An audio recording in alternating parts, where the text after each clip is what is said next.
Shaun Williams here at Reproductive Medicine Associates of Connecticut. Thank you for joining us tonight on our Facebook Live presentation. March is Endometriosis Awareness Month, and tonight we're going to have a conversation about endometriosis.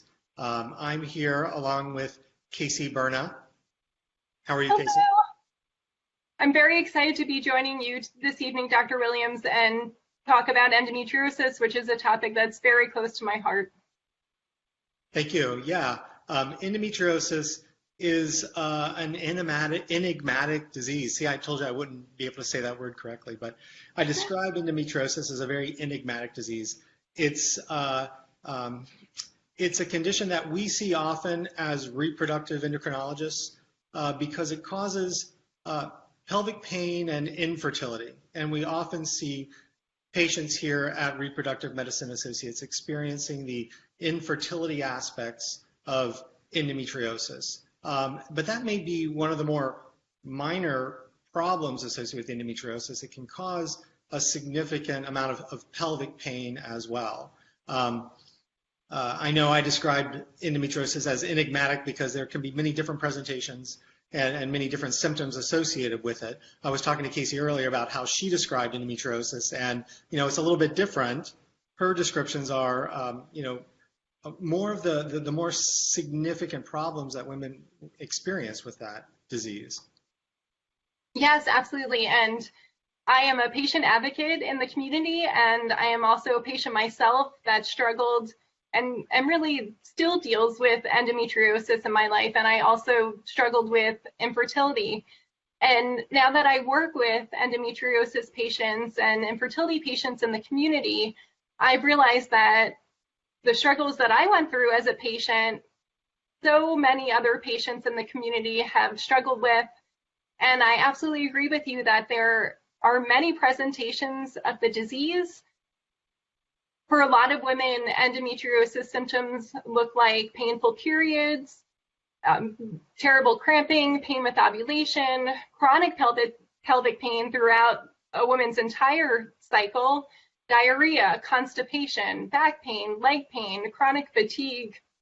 There are so many symptoms associated with it that really can have such a huge and devastating impact on a patient's life. And as you mentioned, I've also worked with infertility patients who didn't have any symptoms at all, except that they were presenting with infertility and were diagnosed with severe disease. So it really is a very challenging and complex disease for both patients, and I'm sure you would agree for providers as well.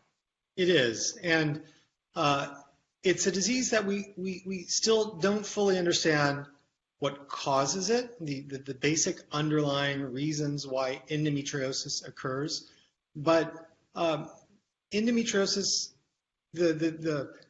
what we know happens is that the cells that are normally growing on the inside of the uterus that respond each month to the rising hormones associated with egg production that develop and then pass at the end of the month during a woman's normal menstrual cycle, these cells start to grow outside of the uterus. They're called endometrial cells.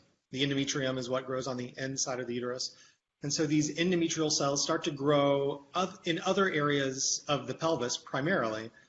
But we've seen endometriosis cells growing pretty much anywhere in the body. Yes, that's such an interesting point. These endometrial-like tissue, these lesions can be found anywhere throughout the body. I've worked with patients who have it in their lungs. I know for me as a patient, I had it on my bowels, on my bladder, and they even took some scar tissue off my diaphragm. So it really is sometimes seen as a primarily reproductive disease, but when in reality, it can impact many parts of the body. It definitely can. I mean, every month when a woman has a period, these cells mostly pass with the normal menstrual blood flow. But every woman also has some blood that goes up through the tubes and ends up within the pelvis. And it's thought that most women have an immune system that can rid the body of these cells. But what probably is an underlying cause of endometriosis is some type of immune system abnormality that just doesn't allow the body to rid itself of these cells, and these cells can attach and begin to grow, and they can occur anywhere within the pelvis. But every month that a woman is having regular menstrual cycles, there's a stimulation for these cells to grow. And over time, these cells multiply, they invade tissue, they create inflammation, and eventually dysfunction where these cells are. And now all of those are descriptions that you might recognize as a description of cancer. I mean, cancer is a condition where cells are growing in places where they're not supposed to grow. They're creating inflammation, they're invading tissue, they're creating some dysfunction. Now, endometriosis, fortunately, isn't a cancer. It's not a malignant disease that progresses rapidly, but some of the symptoms that women experience from endometriosis are the exact same symptoms that they may experience from an ovarian cancer or some other invasive cancer within the pelvis. So the symptoms that are associated with more severe endometriosis can be debilitating and chronic. Yes, endometriosis can absolutely be debilitating, and I agree, it can be an incredibly invasive disease and really just impact so many organs. And there's so much research out there on where does endometriosis come from. And it's so interesting too that, you know, endometriosis has been found in fetuses, endometriosis has been found in men and in women without reproductive organs still suffer with it. So I think there's so much to learn and so much more research to be done as to what the cause of the disease is. Mm-hmm. It is. And, you know, it's, again, a very strange disease in that endometriosis can be present and it can be creating a lot of inflammation down within the pelvis. And that inflammation can completely obstruct the fallopian tubes. It can cause scar tissue to develop over the entire ovary. It can cause the ovaries and the tubes to be stuck to the uterus and to be stuck among all the bowel and the intestine within the pelvis. Mm-hmm. And it can be everywhere within the pelvis, but it can cause absolutely no pelvic pain in some of those situations. And then again, somebody may have very few little lesions of endometriosis that we can see. These lesions of endometriosis vary in their appearance, but sometimes they look like little blood blisters that are growing within the pelvis. And some very few lesions can cause some significant pelvic pain depending on where the lesion is and how chemically active that lesion is as well. And so it's strange in that the severity of the disease in its symptoms sometimes doesn't match the severity of the disease that's actually occurring within the pelvis. And for infertility, it's the same. It's easy to understand when somebody has so much scar tissue within the pelvis that the eggs just can't even get into the fallopian tubes. That's easy to understand, but even women who have few areas of endometriosis present in which the anatomy seems normal, it seems like the ovaries and the fallopian tubes should be able to work, these women still experience some reproductive inefficiency simply because this endometriosis is present in the pelvis. And so since it causes pelvic pain and infertility, a large portion of women who experience chronic pelvic pain and a large portion of women who experience infertility have endometriosis. But it's a really difficult disease to diagnose.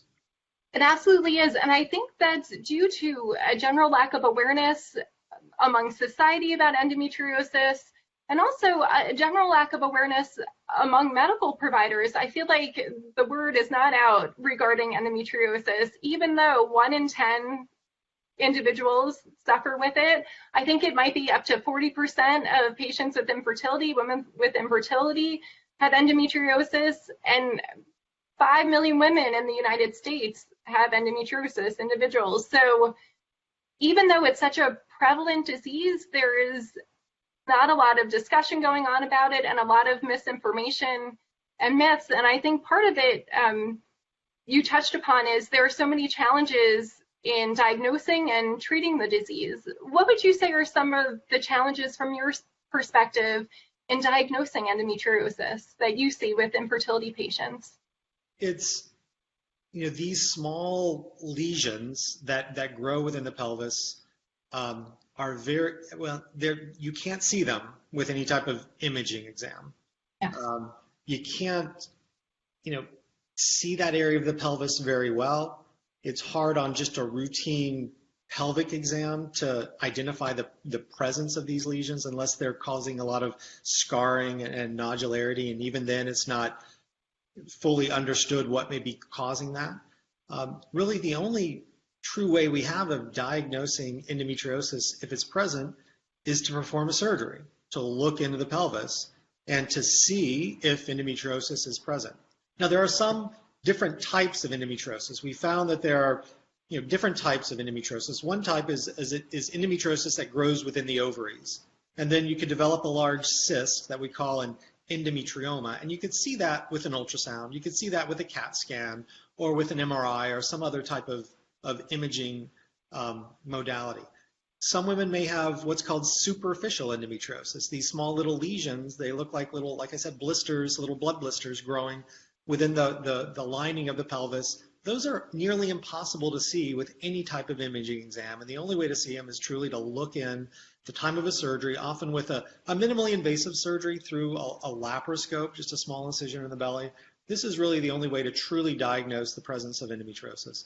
And then some women develop what's called deep infiltrating endometriosis. It's where endometriosis is no longer just growing on the surface of the lining of the pelvis where it's easily seen. It's growing deeper in the tissues of the pelvis. And this type of endometriosis can sometimes be growing within the wall of the bowel or the intestine. It can be growing within the wall of the bladder. It can be growing along the ureters, which are the small tubes that go from the kidneys down to the bladder. And these just aren't easily seen at the time of surgery, but these are also the types of lesions that sometimes cause more significant pain because they're actually affecting other organs and sometimes causing other type of organ dysfunction. So there are different types of endometriosis. Some of them are easy to see. Some of them we can't see. Women typically, when they present with pelvic pain, that should be what's at the top of everyone's list of what could be a cause of that pain. But then there's some women who experience pain with periods, just painful periods that may be very similar to endometriosis. A good history, trying to understand how the pain has been changing, when the pain began, what the pain is associated with, how when it occurs in the menstrual cycle. All of these things may be clues as to what may be the true cause of that pain. But ultimately, go ahead. I'm sorry. I think you bring up such a stellar point in terms of how important doing a lengthy history with the patient is, because I really think that is really the most important indicator of endometriosis for those patients. Obviously, those patients who are asymptomatic, a history really won't tell so much, but for the majority of patients who are experiencing a multitude of symptoms, it is really the history that is going to be a great indicator for the presence of disease. And I know for myself, when I had my workup with my reproductive endocrinologist, all of my tests were normal, right? So my husband's sperm was fine, my HSG was fine, my sonohistogram, correct me, it's been quite a few years since I've had these tests, so if I misspeak, let me know. My sonohistogram was correct, all of my bloods were normal, my ovarian reserve, nothing showed on any of my ultrasounds, MRIs. I looked like, really, if you looked at me, sitting in the office, I looked completely healthy. And if you looked at all of my testing, everything was normal. But when you listen closely to my history, I had diarrhea, painful bowel movements, painful intercourse. I was struggling with infertility, and I had issues with frequent urination. All of these symptoms, fatigue, painful periods, I could feel when I was ovulating. All of these things were very much an indication of endometriosis. And I think that's such an important point, because I think what happens to a lot of patients is that they'll go and, well, everything's normal, we don't know what's going on. But I think the history is very much key to suspecting endometriosis. Right. I wish we had a test that can identify endometriosis, but we don't have that test. And in the past, one of our evaluations for infertility, once we went through the simple things and made sure there wasn't, again, a sperm problem or a tube problem or a problem with ovulation with the ovaries, in the past we used to move to a laparoscopy. Many people with unexplained infertility would go straight to a laparoscopy, which is a minimally invasive surgery to look into the pelvis to identify endometriosis or scar tissue as a cause of infertility. Now, women who have pelvic pain, often a surgery is considered to identify, the true cause of that pelvic pain. But I think that we as a profession, obstetricians and gynecologists, have sometimes moved away from considering surgery as a first line of treatment. Sometimes we consider the other medical management that's available for either pelvic pain or irregular periods. I mean, even though their regular periods don't need a surgery, but some aspects of endometriosis can be treated with medication, and often surgeries indicated for those patients who have failed medical treatment. But that sometimes delays the true diagnosis. Yes. Delays surgical treatment, which can be very effective at relieving pain. For infertility, the things that we could do to help a couple get pregnant are the same whether or not endometriosis is present or not. So our paradigm has shifted from doing a surgery to see if endometriosis is a cause of their infertility and possibly a cause of the pelvic pain to, well, we're going to go straight to treatment. The treatment's going to work for unexplained infertility. It's going to work if endometriosis is present. And we're not going to subject women to a surgery which has its own risks, because if the ultimate goal is to be pregnant, we have treatments that will work better. Now, that's different for those who are having pelvic pain, right, who aren't trying to get pregnant. In those situations, surgery should be considered earlier in the evaluation, because that's the only way we have of diagnosing the severity of the endometriosis. It's the only way we have of understanding what may be difficult for us to see. And some surgeries work, some even minimally invasive surgeries can be very effective at relieving pain for a good deal of time. But endometriosis is something which makes it also more difficult to work with. It's something that we can't ever get rid of. We can't ever cure endometriosis. We can't remove these cells from the pelvis. We can't completely get rid of it. We can try to remove areas that are causing pain. We could try to hormonally control the growth or the regrowth of these lesions, but it's always going to be there, and that makes it a more frustrating disease to deal with. Yes, I certainly think there are many challenges to treatment for endometriosis, and I think you touched, I'm going to try to remember all of the very important points you just made, because you touched on pretty much the whole spectrum of treatment for endometriosis. And I'm going to try to work on all those points from a patient advocate standpoint. I think a lot of providers do. I think you're absolutely right that the shift has gone from surgical treatment, or maybe looking at patients who have unexplained infertility, or even patients with endometriosis. There has been a shift to medical treatment over surgical treatment.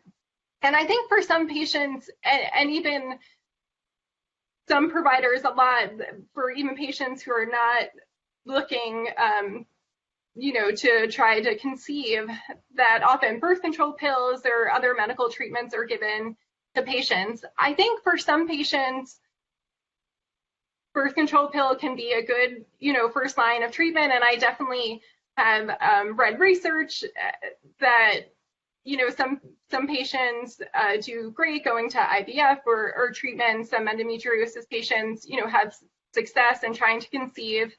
I think what I found in my own journey is that for someone with severe endometriosis, I mean, I had all of the classic symptoms, and, it was clearly impacting multi organs right throughout my pelvis. So I think the delay of diagnosis that I received the years that I was receiving medical treatment sort of cause more challenges and issues for me. And, you know, sometimes when I look back at my treatments, I almost wish, I know treatments were very hard on my body, and I was very lucky to be able to conceive and have my daughter. But looking back, I realized that my pregnancy was also a little arduous, you know, because I had significant disease on my bowels, and, you know, most of my organs were adhered to my pelvic wall. So that meant, you know, pregnancy was challenging. Yeah. So I think there are different cases, and each patient is different. And like you were saying, patients with pelvic pain absolutely benefit from, you know, having surgical treatment. And I know for me, what has made a big difference is having a whole team, right? Having a reproductive endocrinologist whose first thoughts were my fertility, right? And treatments and checking in. And also having my expert excision surgeon who could remove disease from my bowels. And, you know, my surgeon operated with a colorectal surgeon and a cardiothoracic surgeon and a urologist to really clean out a lot of the disease as much as possible in order to reduce inflammation. And part of my team has been a pelvic floor therapist and looking into nutrition. And because, like you said, endometriosis patients, there is no cure, right? Patients can have access to the best multidisciplinary care, but there is no cure for endometriosis, although having a great team in place can give you, I have a great quality of life. You know, having a mental health therapist as part of your team, being connected to other women is so very important. So I know I always stress with patients, having a multidisciplinary team when you're thinking about treatment is really important. It is, and surgery is an important aspect for the treatment of endometriosis. The medical forms of treatment are all geared towards, you know, hormonal manipulation. I mean, endometriosis is a hormonally sensitive disease. It grows under the influence of estrogen for the most part. And to keep endometriosis from growing or spreading or from causing some of the inflammation during the month, our goals of medical treatment are to, you know, shut down estrogen stimulation to the endometriosis. Now, we do that. Birth control pills are one way to keep the ovaries from producing more estrogen. But there's estrogen in a birth control pill, a pretty potent estrogen that can stimulate endometriosis to grow as well. There are progesterones in a birth control pill, and progesterones can help change endometriosis to where it's less functional, but it still can develop while on a simple birth control pill. Our other medical treatments are a little bit more potent at shutting down ovarian function, but they shut the ovaries off. They keep you from ovulating. They bring your estrogen levels down to zero, essentially, if we want to have an active treatment for endometriosis, which can induce side effects that women experience as they go through menopause, hot flashes, other estrogen deprivation symptoms. And all of these things affect a woman's ability to get pregnant. And so the medical treatment for endometriosis is the exact opposite, for the pelvic pain anyway, of what we want to do when women are experiencing infertility and pelvic pain. For infertility aspects of endometriosis, our goal is to try to rev up the system. We want to get the ovaries working better. We want more eggs to be developed so that the inefficiency can be overcome, or when we do in vitro fertilization, and take the pelvis out of the equation as much as possible, eliminating any concern about scar tissue. We want a lot of eggs to grow. We want the ovaries to work like maximally. So the treatments are opposite, which makes it, again, a little bit difficult to deal with when women are experiencing both pelvic pain and infertility. If someone's having a lot of pelvic pain and they want to be pregnant, you know, our first treatment option is usually to try to help them get pregnant as quickly as possible, because pregnancy is often a pretty good hormonal treatment for endometriosis. But the treatments are opposite depending on the main symptoms that a woman is experiencing. So it's hard to treat both, and it's hard as a reproductive endocrinologist to adequately treat all the aspects of endometriosis. You mentioned a team of surgeons, And that probably wasn't your first surgery.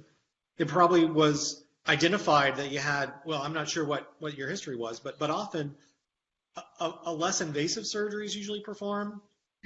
Yes, unfortunately. So, you know, what's interesting is I think there's different research and different thoughts about, I've talked to a lot of patients who've been on the medication, that completely shuts down, the hormones and like the estrogen. And, I think while medical treatment can be palliative, it can sort of simmer down the symptoms for a little bit. Usually these treatments, when patients are off of it, like the pain usually, comes back. And so Yeah. I think it's really tricky.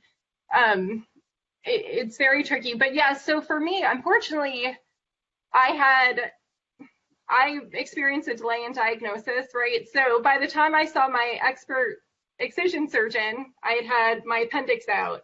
I had a endometriosis ablation, a quick surgery by my reproductive endocrinologist, right, which left the majority of the disease in.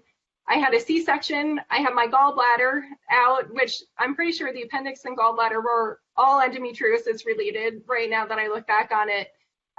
So by the time I saw my specialist, I had 5 or 6 pelvic surgeries. So I think looking back, I'd wish that someone, when I was 19, experiencing stomach symptoms, or even, when my doctors heard that I was having all of these symptoms, I wish someone would have said, you know what, it sounds like you may have severe disease. Let me send you to someone who could kind of, treat the deep invasive colorectal disease you're having, or treat the pain you're having on your diaphragm. So I think that's also a challenging care, that you don't want to do harm to a patient, right? But you also, there's, it's just very tricky. It is, and it's hard for, as a reproductive endocrinologist, historically endometriosis has fallen under our realm of expertise because of its effect on fertility. But as a field, we really have, as physicians, moved away from surgical management. And, there are still many physicians who do a diagnostic laparoscopy. You place a camera through the belly button just to see what may be the cause of the pelvic pain. But you're not necessarily set up to treat that pain. There are many reproductive endocrinologists that are very adept at doing a laparoscopy where we can ablate small lesions of endometriosis and try to help with the discomfort that those lesions can cause. And there have been some studies that have shown that can help improve your likelihood of getting pregnant spontaneously, but also with any treatments that we do. But sometimes it's not until we do these less aggressive treatments that we realize, well, this pain is still continuing.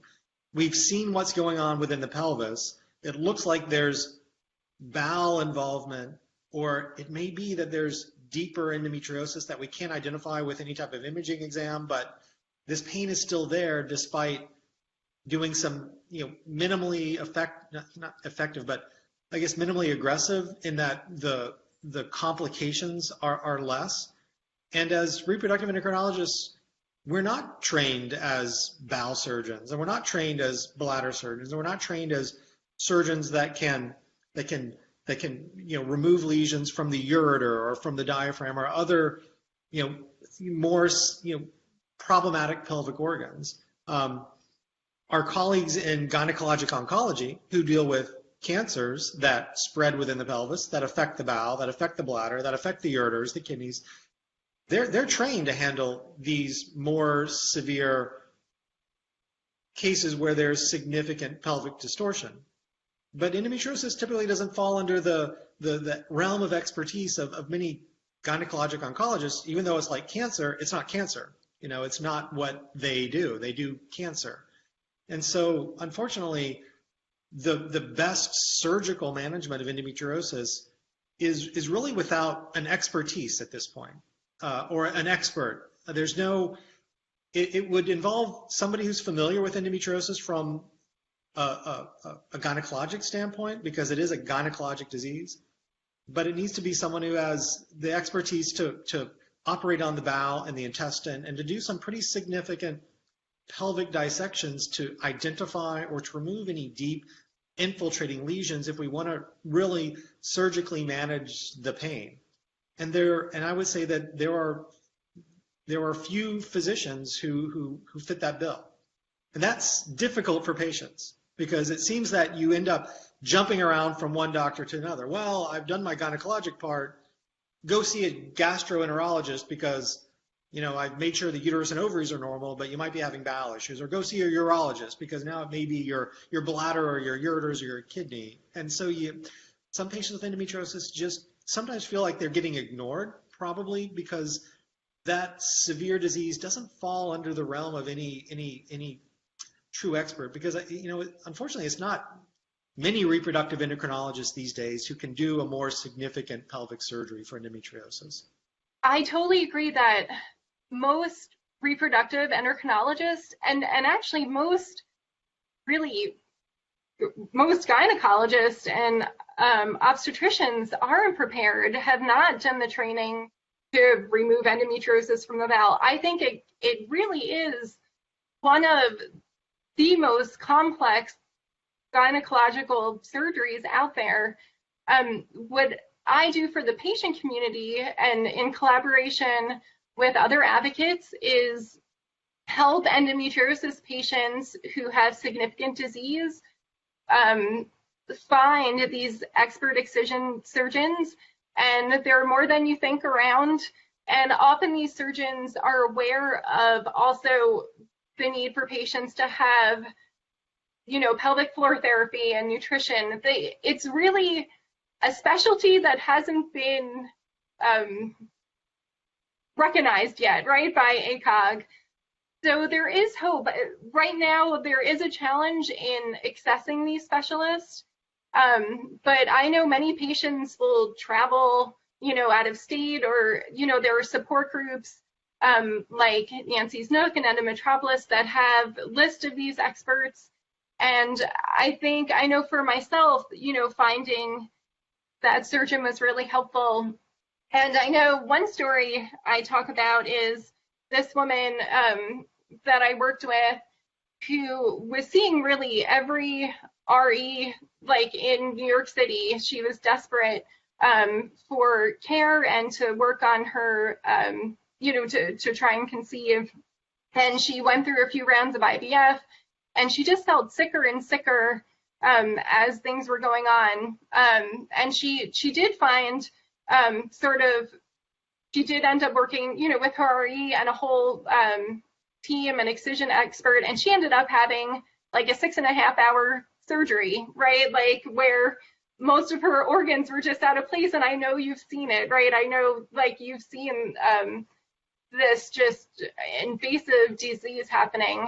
So I think we're working towards thinking about more ways that patients can get care, thinking about more ways that REs can have tools to help patients, and just that we can all work together to tackle these challenging, you know, treatment challenges that patients have. Right, and I think there are more opportunities these days for physicians to be able to perform these surgeries more appropriately. Yeah. Especially, you know, with the ability of the robotic surgery techniques that we have these days that really allow a more close inspection and technically the dissection and the procedures that are necessary to do things appropriately and more importantly safely are there. And I think a lot of robotic surgeons can be able to adequately treat some of this deep invasive endometriosis. And again, that's falling out of our realm as reproductive endocrinologists. There are very few reproductive endocrinologists that are doing robotic surgery. It's available. There aren't that many surgical procedures that we do these days. And surgery is becoming less and less for us a treatment for endometriosis as we focus more on what we can do to help couples get pregnant. And whether it's good overall. Our ability to help couples get pregnant through in vitro fertilization and more advanced technologies sometimes has taken the focus away from trying to help make the pelvis work as well as possible to be able to avoid needing to go through these more advanced treatments. As IVF has gotten more successful, we use it more often with success so that we don't have to run the risks of significant surgeries, because these procedures, like you experience, aren't without complications. Any type of bowel surgery or surgery involving the pelvic organs can have some pretty significant complications. And if you're not experienced in dealing with those more significant surgeries, then you're more likely to experience complications. So yes, absolutely. Going to a high volume endometriosis, specialty center of care, center of excellence is a must for patients to receive the quality of life that they yearn for. And I think there are definitely a lot of ways that REs also help patients, like telling them about diet and nutrition, linking them up with local support groups or online support groups. And just really, I know that you, and I could hear the way you can recognize how challenging endometriosis is, even just sitting with a patient and saying, I recognize how challenging this is. I recognize how invasive this is. And we are going to figure out as many resources and tools like to help you. And I think is huge, the fact that you're not dismissing patients, the fact that you're recognizing and helping patients achieve their dreams and thinking about their fertility is just incredible. It's a complex disease. And I can say that many of our patients that are experiencing infertility, have undiagnosed endometriosis. I mean, if they had a surgery, we would probably see endometriosis and they would say, wow, why wasn't this identified before? It's like, well, our treatments are exactly the same. If you want to get pregnant and you're not having severe pelvic pain, but you're still having worsening pelvic pain, there's a high likelihood you've got endometriosis. But, still the benefits that surgery has for the ability to conceive spontaneously, it definitely can increase your likelihood of success, and increase your likelihood of success with many of the things that we do, even in vitro fertilization. It's still, not understood completely how much of an increase that is, because even with, like I said, endometriosis we can't get rid of, there's always going to be some inefficiency in the reproductive process with endometriosis there.